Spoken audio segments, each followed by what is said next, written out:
Right, everything has been resolved. Why is that? Okay.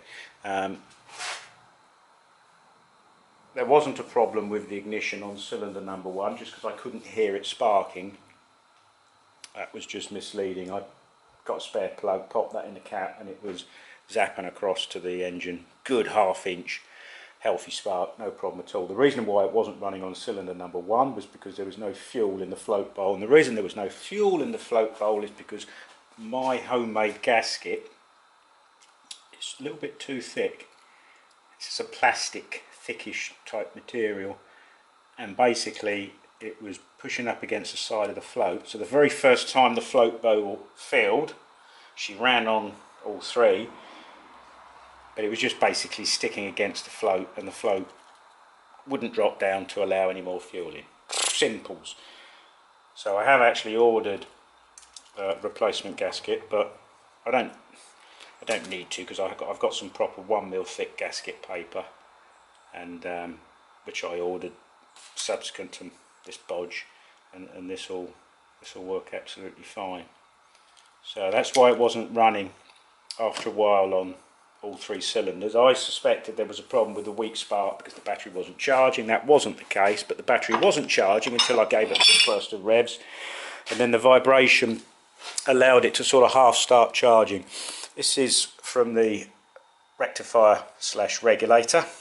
The white cream wires are from the 3 windings from the alternator, the black is the ground, and the red is the regulated and rectified output.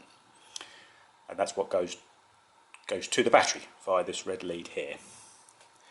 And you might be able to see a little bit of arcing. What was basically happening is, on this side, the tangs that hold the actual connectors in place on the red wire was broken off.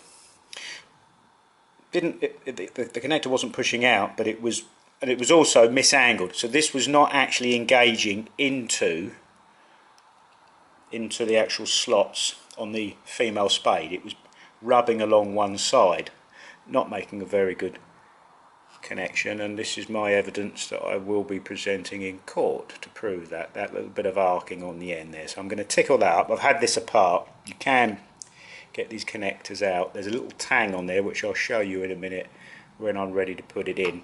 But basically you can come in through here, and you'll see along the top of each of the spades you might just make out the tang sticking up. So you go in there with a suitable pick to depress that tang, and then you can remove the spade. Simple. I won't overcomplicate that, but basically that's very important. If that plays up when you're on a run, the battery won't get charged and you'll be stranded, being electronic ignition. So everything's resolved. Carburetors have got to go back in. I showed you previously on the last video how easy it is to remove them. Going to figure out hopefully an equally easy method to put them in. Right, I've fitted the airbox middle trumpet, as I call it. They've gone in okay. The tube, the clamp for the middle is just sat on the middle, held that in place as I fed the carbs in. So I'm ready to push them on. So far so good. Right, so middle rubber was in place, hose clamp on there, carbs are pushed up against there. Make sure these inner ones are nice and loose. You'd be surprised, even though they're back from the front face, it still does have an effect. So they're nice and loose. That went on very painlessly, and I'm hoping now I should be able to get the outer rubbers in and clamps without too much problem.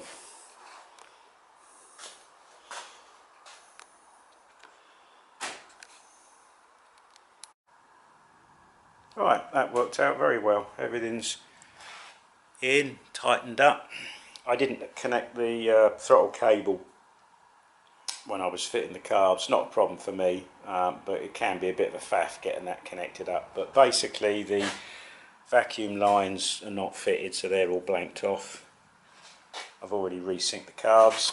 Final thing is just to fit this connector. There is the tang that's lifted up.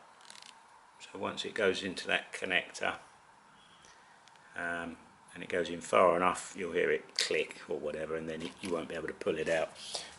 I use one of these. This is what I call it's a fiberglass pencil. I got this from RS Components. It's really designed for cleaning up printed circuit boards. It's excellent at cleaning up solder and copper without removing copper, so it gets rid of all the verdigris. These actually make contact more on the edges rather than on the front face, maybe on the back face, because of the design of the female spade that it's going into. So anyway, going to connect that up, fuel up, and we're ready to rock and roll. Right, runs really well. Now, joshing. Right. That is sitting at 12.4.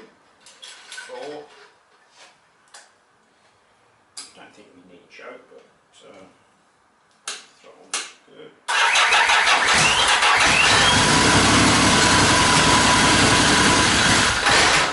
Not charging.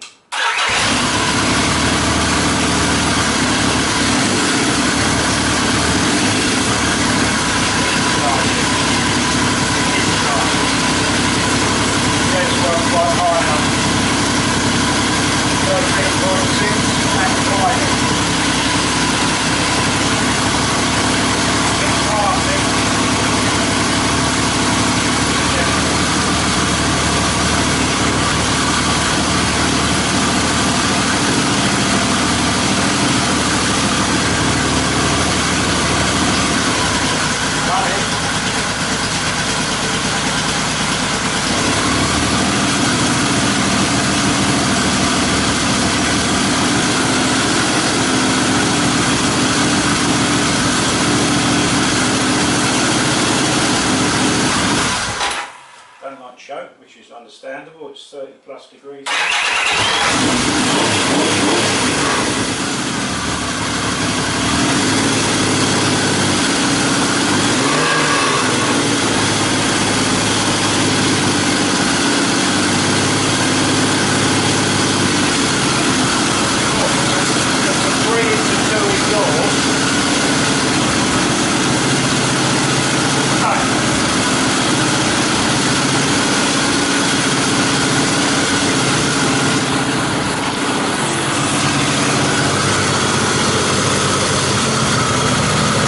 It's a 3 into 2 exhaust with a balance pipe, but this is basically one cylinder and this is 2 cylinders.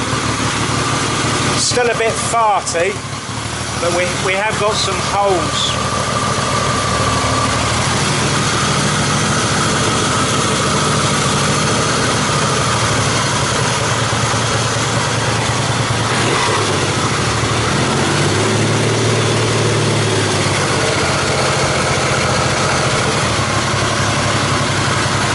So I've not really done much with the mixture adjustment, so right, had enough drink fuel. Right, well something's not quite right. I've actually got them all, the mixture screws, all one turn out. If I shut this one down, it tends to run a bit better. So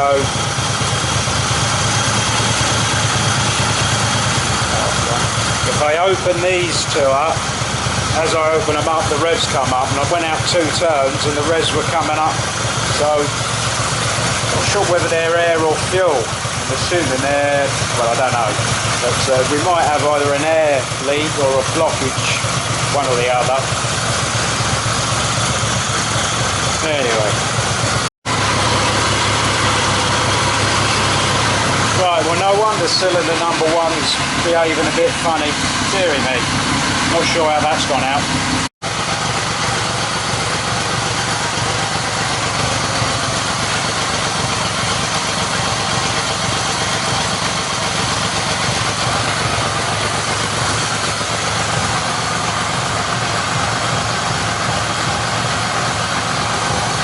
Still not right, but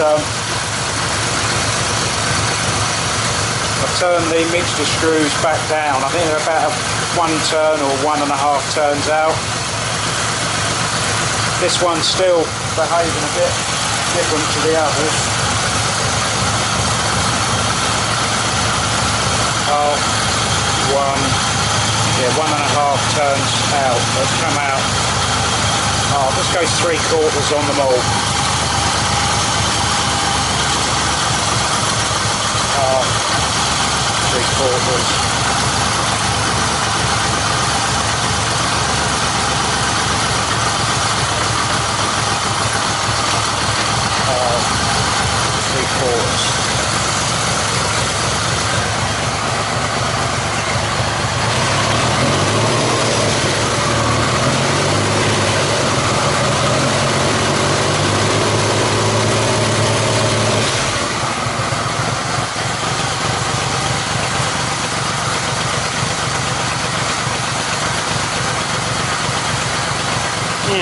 Alright, well, I haven't checked all 3 plugs, but they're pretty good on the gauges. Out number 1 could come down a little bit.